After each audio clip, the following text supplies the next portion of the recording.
Baik, sebelumnya perkenalkan nama saya Imade Suke Astawa dengan NIM 2315101016 dari kelas A. Jadi di sini saya akan mempresentasikan AI di masyarakat. Baik, langsung saja.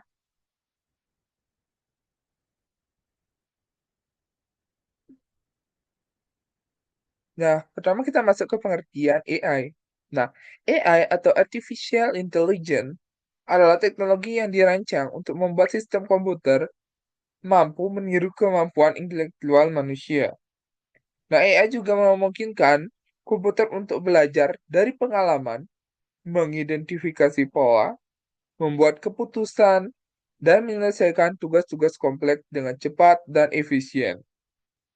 Pengertian lain dari artificial intelligence atau dalam bahasa Indonesia dikenal dengan kecerdasan buatan merupakan sebuah sistem komputer yang mampu melakukan tugas-tugas yang biasanya dibutuhkan oleh kecerdasan manusia.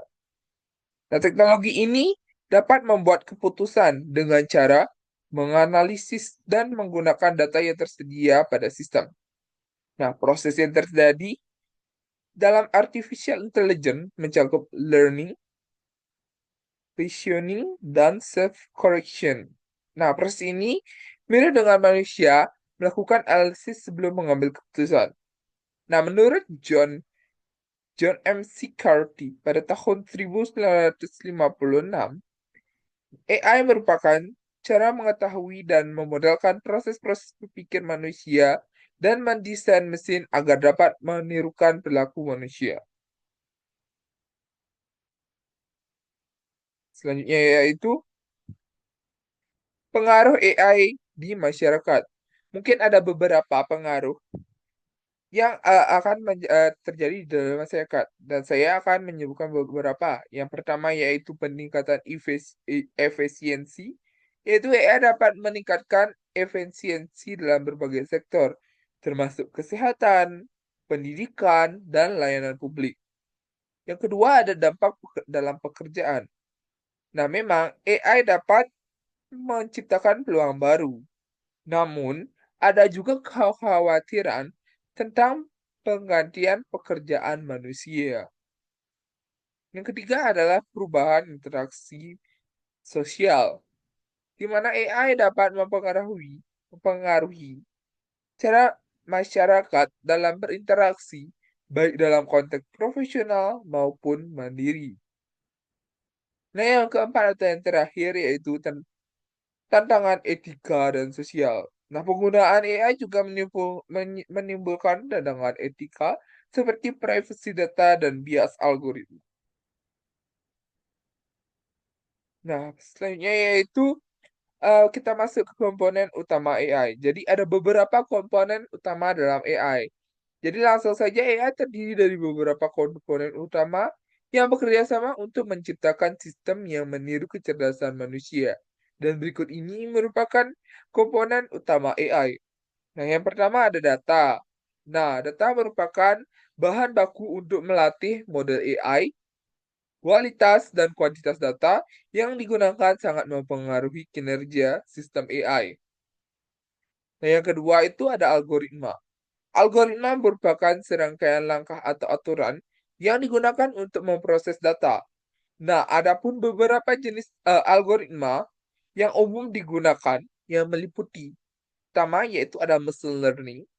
Nah, metode ini di mana sistem belajar dari data dan meningkatkan kinerjanya seiring waktu tanpa diprogram secara eksplisit. Yang kedua ada deep learning. Nah, metode ini merupakan subnet dari machine learning yang menggunakan jaringan syaraf tiruan dengan banyak lapisan yaitu deep neural network untuk memproses data yang sangat besar dan kompleks. Dan yang ketiga itu ada natural language processing. Nah, metode ini merupakan AI yang berfokus pada interaksi antara komputer dan manusia menggunakan bahasa alami. Dan itu, yang ketiga ada model. Nah, model merupakan representasi matematis dari algoritma yang telah dilatih menggunakan data. Untuk selanjutnya yaitu ada komputasi. Nah, komputasi ini mencakup perangkat keras dan perangkat lunak yang dipergunakan untuk menjalankan algoritma dan model AI. Dan yang kelima dan terakhir yaitu interaksi manusia. Nah, komponen ini mencakup antar muka pengguna dan cara manusia berinteraksi dengan sistem AI. Nah, selanjutnya yaitu penerapan AI di masyarakat. Mungkin ada banyak sekali penerapan AI di dalam masyarakat. Namun di sini saya akan menjelaskan 4 saja. Yaitu pertama AI di bidang kesehatan. Yaitu AI digunakan untuk mendiagnosis penyakit melalui analisis citra medis, pengobatan kanker menggunakan terapi gen, dan robot untuk operasi bedah. Yang kedua ada pendidikan. Nah, AI membantu mempersonalisasi pembelajaran dengan aplikasi seperti Duolingo yang menyesuaikan materi berdasarkan kemajuan siswa. Ini bagus sekali untuk memajukan uh, uh, kreativitas kita dalam memberikan tugas-tugas untuk misalnya contoh kepada kita sebagai guru yang akan memberikan contoh pekerjaan yang melakukan progres demi progres seperti aplikasi Duolingo tersebut. Nah, yang ketiga ada bisnis. Di dalam dunia bisnis, AI digunakan untuk menganalisis data dan otomatisasi layanan pelanggan melalui chatbot. Dan yang terakhir yaitu transportasi. Nah, AI digunakan dalam sistem navigasi seperti Google Maps yang memproses lalu lintas secara real time untuk memberikan rute tercepat. Nah, selanjutnya yaitu kita masuk ke dalam dampak positif AI terhadap manusia. Nah, tantangan etis dalam dan sosial, AI mencangkup isu privacy di mana penggunaan data besar dapat mengancam keamanan informasi pribadi. Selain itu, otomatisasi berpotensi menyebabkan pengangguran karena banyak pekerjaan yang digantikan oleh mesin. Mungkin saya tidak hanya menjelaskan dampak positif, tetapi ada pun dampak negatif dari adanya AI ini. Yang pertama yaitu kita masuk ke isu dan privacy data keamanan. Nah, di sini penggunaan AI yang bergantung pada data besar meningkatkan risiko privacy, di mana kita, data pribadi itu akan diambil dan disimpan oleh AI tersebut. Nah, meskipun begitu, perlindungan terhadap penyalahgunaan data dan serangan cyber menjadi sangat penting, di mana AI ini dapat menjadi salah satu eh, keamanan untuk serangan cyber. Dia bisa menginformasikan kita apakah kita itu eh, terserang cyber. Nah, yang kedua yaitu tantangan etika. Nah, mungkin AI dapat membuat keputusan yang mempengaruhi kehidupan manusia, sehingga muncul pertanyaan etis tentang bagaimana em, memastikan bahwa AI bertindak sesuai dengan nilai-nilai moral yang berlaku. Mungkin dampak positifnya adalah keterlibatan ahli etika untuk pengembangan AI sangat diperlukan untuk mengatasi isu ini, di mana kita itu perlu mencari sumber yang benar-benar jelas, orang yang terlibat, untuk memberikan fakta yang akan digunakan yang sesuai dengan hal yang diberikan. Dan yang ketiga itu ada potensi pengangguran akibat otomatisasi. Nah, ini adalah merupakan dampak sangat negatif, di mana otomatisasi yang mendukung AI dapat menggantikan pekerjaan manusia di berbagai sektor dan menimbulkan risiko pengangguran tentunya. Nah, dengan ini ada pun dampak positifnya yaitu diperlukan strategi untuk menciptakan lapangan pekerja baru dengan mengalihkan tenaga kerja ke sektor lain, di mana mungkin kita akan melatih bagaimana manusia akan mengendalikan AI ini. Selanjutnya yang terakhir yaitu kesenjangan dan keterampilan. Mungkin perkembangan AI dapat menyebabkan kesenjangan keterampilan di masyarakat, di mana tenaga kerja perlu beradaptasi dengan teknologi baru untuk tetap relevan. Nah, meskipun begitu, pendidikan dan pelatihan yang tepat sangat penting untuk mempersiapkan tenaga kerja menghadapi perubahan ini, di mana kita harus terus berlatih dan terus belajar agar kita tidak akan tergantikan oleh AI. Oke, kita masuk ke opini pribadi. Di sini saya memiliki opini bahwa AI merupakan sebuah sistem yang membantu kita sebagai manusia untuk mempermudah pekerjaan kita. Kata lain, pentingnya mengambil dampak positif dari adanya AI sendiri dengan menggunakan secara benar sesuai kebutuhan dengan tidak menekan dan memberikan informasi pribadi kepada AI.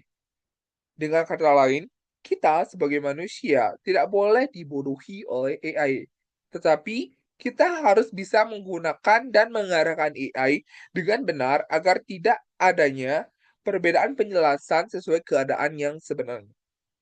Nah, meskipun banyaknya isu dan fakta terkait pekerjaan yang tergantikan oleh AI, namun kita sebagai masyarakat juga harus belajar lagi untuk mempelajari hal yang baru untuk memulai pekerjaan untuk memperkerjakan AI dalam kehidupan masyarakat, seperti dengan memberikan jawaban yang benar terkait bantuan AI dalam berbagai sektor juga sangat berpengaruh dalam kehidupan masyarakat, seperti dengan memberikan jawaban yang benar terkait penyakit yang sulit untuk ditebak, meskipun AI harus memproses data yang besar untuk mendapatkan jawaban. Tetapi kita akan tidak berpikir lama untuk mendiagnosa penyakit tersebut. Hal lain juga eh, ada pada transformasi di mana penggunaan untuk memberikan informasi terkait transformasi dan pemesanan tiket perjalanan yang dipermudahkan. Kemudian dari sektor pendidikan sendiri harusnya bisa memanfaatkan AI ini untuk mempermudah menjelaskan sebuah materi dengan cara seseorang guru melatih mencari atau pelatih mencari materi di AI dan mengimplementasikannya materi dengan cara tersebut kepada siswa didiknya. Namun, jangan sampai ketergantungan dengan catatan tidak peduli mencari contoh soal dari AI, karena nantinya siswa akan mudah mencari jawaban yang tersedia dari AI. Memang banyak adanya dampak positif dan negatif dari adanya AI ini. Tetapi kita sebagai masyarakat harus bisa mempergunakan AI dengan benar. Tidak lalai untuk menggunakan AI agar tidak adanya AI yang lebih pintar dari manusia. Dan kita masuk ke kesimpulan. Nah, adapun kesimpulan yang dapat saya tarik yaitu AI menjadi salah satu teknologi yang paling berpengaruh di berbagai sektor, termasuk kesehatan, pendidikan, bisnis, transformasi. Nah, penerapan AI dalam bidang kesehatan memungkinkan diagnosis lebih cepat dan akurat. Sementara dalam pendidikan, AI membantu mempersonalisasi pelajaran untuk siswa. Di dunia bisnis, meningkatkan efisiensi melalui analisis data dan otomatisasi layanan pelanggan dan dalam transformasi, AI mengoptimalisasikan rute dan meningkatkan pengalaman pengguna. Namun, meskipun AI menawarkan banyak manfaat, ada tantangan etis dan sosial yang perlu dihadapi, yaitu isu privasi dan keamanan data menjadi perhatian umum, terutama dengan meningkatkannya penggunaan data besar. Selain itu, otomatisasi yang didorong oleh AI berpotensi menyebabkan pengangguran karena banyak pekerjaan yang dapat digantikan oleh mesin.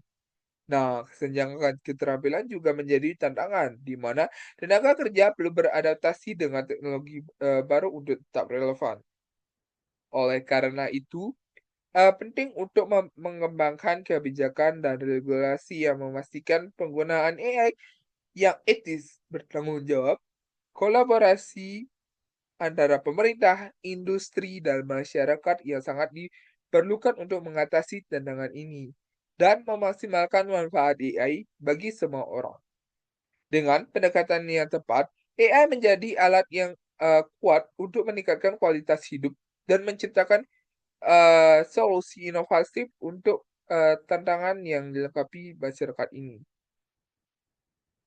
Baik, sekian yang dapat saya sampaikan. Jika ada salah kata, mohon dimaafkan, dan terima kasih.